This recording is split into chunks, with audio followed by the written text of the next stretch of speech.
बिस्मिल्लाहिर्रहमानिर्रहीम अस्सलाम वालेकुम। उम्मीद है आप सब लोग ठीक होंगे। जी तो स्टूडेंट्स, जैसे कि आप सब जानते हैं कि हम लोगों ने यूनिट नंबर 11 के न्यूमेरिकल स्टार्ट किए हुए हैं, जो कि है साउंड वाला चैप्टर। ठीक है, लास्ट टाइम हम लोगों ने 11.3 तक जो है वो न्यूमेरिकल कर लिए थे। ठीक है, आज हम लोग इससे आगे वाले करेंगे। अगर आपने इन तीनों के न्यूमेरिकल का सोल्यूशन देखना है तो आप नीचे आपको प्लेलिस्ट में डिस्क्रिप्शन बॉक्स में आपको प्लेलिस्ट का लिंक मिल जाएगा, या ऊपर आई बटन में मैं डाल दूंगी। आसानी जाके सारे न्यूमेरिकल्स आप सारे चैप्टर्स के एक ही प्लेलिस्ट में देख सकेंगे।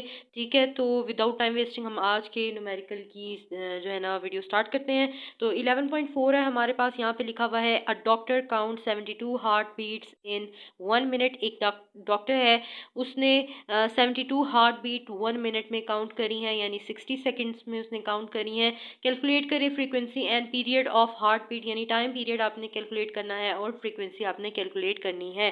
सिंपल सा न्यूमेरिकल है और ये मैंने यहाँ पे डेटा लिख लिया है। सबसे पहले गिवन डेटा में हमें नंबर ऑफ हार्ट बीट उसने, जिसको हम एन से शो करेंगे, और ये दिया हुआ है 72 हार्ट बीट्स दी हुई है। ठीक है, और टाइम चूंकि हमें मिला है 1 मिनट का, 1 मिनट को हम लोग 60 सेकेंड में चेंज करेंगे, यानी 1 मिनट को हम सेकेंड्स में चेंज करेंगे, और 1 मिनट में 60 सेकेंड होते हैं। हमने इस तरह से चेंज कर लिया। अभी हमें निकालना है फ्रीक्वेंसी अभी, और हमें निकालना है यहाँ पे टाइम पीरियड। ठीक है, तो आप लोग यहाँ पे इसको कुछ इस तरह से सॉल्व करेंगे। सबसे पहले इसको हम कह लेते हैं ये ए पार्ट है, इसको हम कह लेते हैं ये बी पार्ट है। तो ए पार्ट को हम लोग जो है ना वो सॉल्व करेंगे, जिसमें हम लोगों को कैलकुलेट करनी है फ्रीक्वेंसी।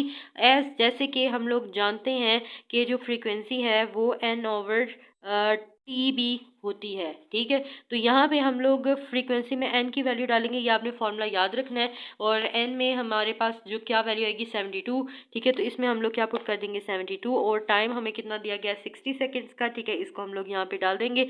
अब इसको सॉल्व करते हैं और इसकी जो है ना वैल्यू निकालते हैं। यहाँ पे है 72 डिवाइडेड बाय 60 करते हैं तो 1.2 जो है वो हमारे पास हर्ट्ज फ्रीक्वेंसी आ जाएगी। ठीक है, और ये हमारे पास आ गई 1.2, और साथ में इसकी यूनिट लिखेंगे हर्ट्ज, और ये हमारे पास क्या निकल आई फ्रीक्वेंसी। ठीक हो गया। इसी के साथ हम लोग यहाँ पे जो है ना इसका बी पार्ट भी सॉल्व कर लेते हैं। ये आप नीचे भी कर सकते हैं, कोई मसला नहीं है। बी में हम लोगों को क्या निकालना है, टाइम पीरियड निकालना है। और हम ये भी जानते हैं कि जो टाइम पीरियड होता है वो 1 ओवर फ्रीक्वेंसी होता है। ठीक है, रेसिप्रोकल है। ठीक है, हम यहाँ पे 1 ओवर फ्रीक्वेंसी की वैल्यू अभी हमने निकाली है 1.2, तो इसको पुट करते हैं। तो अभी हम लोग सॉल्व करते हैं, तो 1 divided by 1.2, sorry 1 divided by 1.2 करते हैं, तो यहाँ पे 0.83 हमारे पास जो है ना टाइम आ जाता है। क्या आंसर आया हमारे पास 0.83, और टाइम की यूनिट क्या होती है सेकेंड। तो ये हमारे पास टाइम पीरियड निकल आया। ठीक है, और साथ में हमने फ्रीक्वेंसी को कैलकुलेट कर लिया। आई होप कि आपको समझ आई होगी। जी तो स्टूडेंट्स, न्यूमेरिकल नंबर है 11.5, which is marine service ship send a sound wave straight to sea bed. कहता है एक शिप है, ठीक है, उसने क्या किया है, एक साउंड वेव जो है ना सीधी जो समुंदर की तय है वहाँ पर उसने सेंड करी है। It receive an echo 1.5 second later, यानी अब उसको आवाज़ जो है ना साउंड दोबारा जो है ना रिफ्लेक्ट होके जो है ना वो सुनाई दे रही है 1.5 सेकेंड के बाद। The speed of sound in sea water, यानी जो स्पीड ऑफ साउंड है पानी में, सी वाटर में, वो हमारे पास क्या है 1500 metre per second. Find the depth of the sea at this position. कहते हैं बताएं जी इसकी डेप्थ क्या होगी सी की इस पोजीशन पर। ठीक है, अब यहाँ पे उसने हमें जो ये वाला टाइम दिया है वो ये है कि जैसे कि फॉर एग्जांपल यहाँ पे हम एक शिप बनाते हैं। ठीक है, ये हम लोगों ने बनाई एक शिप। ठीक है, यहाँ पे शिप बनाने के बाद ये हमारे पास एक शिप है, इसको ज़रा बर्दाश्त कर लीजिएगा। ये मैंने उल्टी सीधी करके बना दिया। ये हमारे पास कोई शिप है। ठीक है, ये हमारे पास समुद्र की सतह हो गई। ठीक है, अब यहाँ से जो है ना एक वेव जो है ना वो सेंड की गई है। ठीक है, यहाँ पे आई है। अब इसको आने में जो टाइम लगा है, इसको वापस जाने में जो टाइम लगा है, टोटल टाइम जो है ना वो 1.5 सेकेंड है। ठीक है, तो अब ये है time in which the sound wave reach to sea bed. अभी हम क्या कर रहे हैं कि हम एक साइड का जो टाइम है वो लेना चाह रहे हैं, चाहे तो हम इसके आने का ले लें या फिर इसका रिफ्लेक्ट होके वापस जाने का ले लें। तो जो भी आप लेना चाहें, यानी वन साइड टाइम हम लोगों ने लेना है। तो मैंने यहाँ पे लिखा कि time in which the sound wave reach to the sea bed, यानी वो मैंने आने वाला टाइम ले लिया कि उसको कितना टाइम लगा है। तो इसको हम इस तरह से करेंगे, क्योंकि इसको आने में भी टाइम लगा है और जाने में भी टाइम लगा है। ठीक है, तो मैंने इसको स्मॉल टी से रिप्रेजेंट किया, और मैंने कहा कि इस टाइम पीरियड को टू पे हम डिवाइड कर लेते हैं, और जो डिवाइड करके हमारे पास आंसर आएगा वो वन साइड का जो है ना टाइम होगा। जैसे अभी हमें टी की वैल्यू उसने दी है 1.5, डिवाइडेड बाय यहाँ पे हमें 2 से करना है, तो अभी हम 1.5 को 1.5 डिवाइड बाय 2 करते हैं तो 0.75 हमारे पास आंसर आ जाता है। ठीक है, तो हम यहाँ पे लिखते हैं कि 0.75 हमारे पास जो है ना आने का टाइम हो गया, और इतना ही उसको वापस जाने का भी लगेगा। इसके बाद यहाँ पे हमें स्पीड ऑफ साउंड वेव दी गई है, जो कि है 1500 मीटर पर सेकेंड, और डेप्थ ऑफ सी यानी हमें डिस्टेंस जो है जिसको हम ऐसे रिप्रेजेंट करेंगे, ये हमें फाइंड आउट करना है। अब जैसे कि हम लोग जानते हैं कि डिस्टेंस का हमारे पास फॉर्मूला होता है S is equals to V और टी। अब हम लोग क्या करेंगे, इसके अंदर वैल्यूज पुट करेंगे। ठीक है, और हमारे पास आंसर आ जाएगा। एस को हम ऐसे रहने देंगे, वी की वैल्यू है हमारे पास 1500। ठीक है, मल्टीप्लाई टाइम की वैल्यू हमारे पास कितनी है 0.75। ठीक है, और अब हम क्या करेंगे, इसको आपस में मल्टीप्लाई करवाते हैं। 1500 को हम मल्टीप्लाई करवाएंगे 0.75 के साथ, तो ये देखिए जी हमारे पास आ गया है 1125। ठीक है, तो हमारे पास ये इसका जो डिस्टेंस कवर हुआ वो हुआ 1125, और साथ में इसकी यूनिट लिखते हैं मीटर, और ये वो डेप्थ है जो हमें फाइंड आउट करनी थी, और ये हमारे पास आंसर आ गया 11.5 का।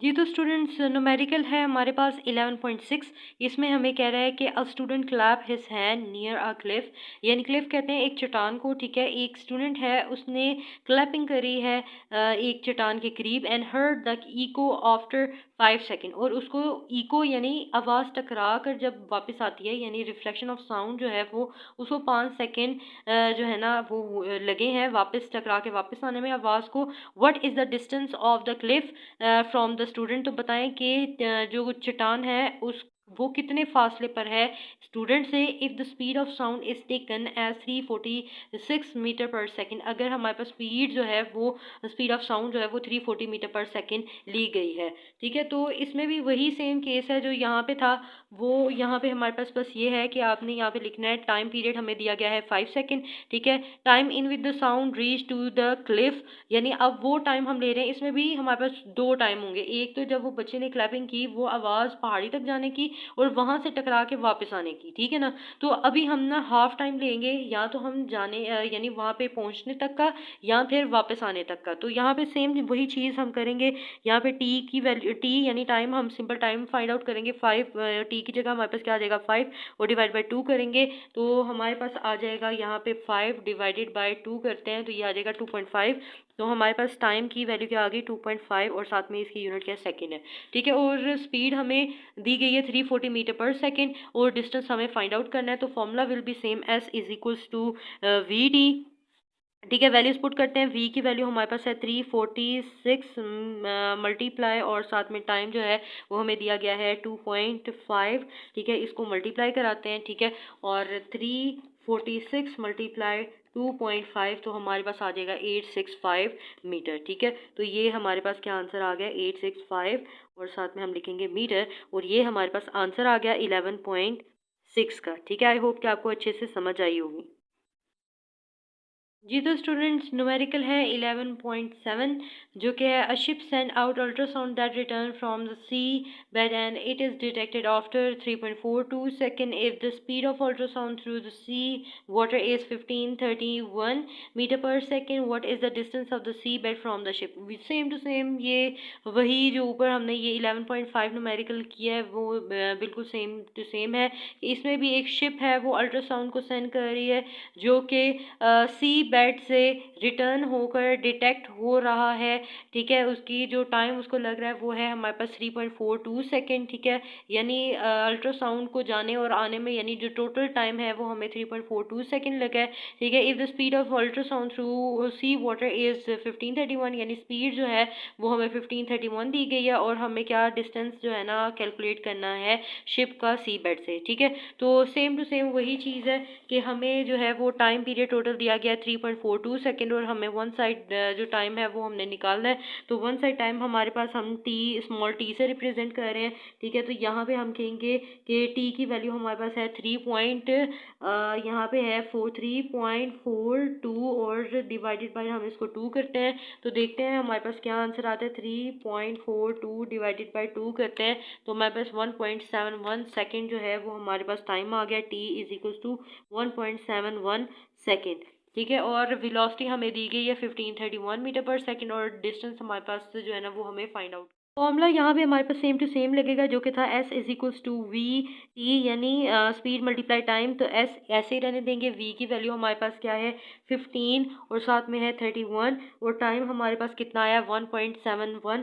तो इसको हम 1.71 को मल्टीप्लाई कराते हैं, देखते हैं हमारे पास क्या आंसर आता है। हमने मल्टीप्लाई कराया 1531 मल्टीप्लाई 1.71, तो यहाँ पे आप देख सकते हैं ये हमारे पास आंसर आ रहा है 2618। ठीक है, तो हम कहेंगे पॉइंट से पहले वाला ले लेंगे हम लोग, यानी इसके पॉइंट के पास 0 है ना, 0 के बाद 1 है, तो राउंड ऑफ होने के बाद भी इतना ही रहेगा, तो हम इसको कंसीडर करेंगे। ये हमारे पास आंसर आ गया 2618। ठीक है, और साथ में मीटर, तो ये हमारे पास जो है ना वो डिस्टेंस आ गया। आई होप कि आपको आज ये न्यूमेरिकल जो है ना अच्छे से समझ आ गए होंगे।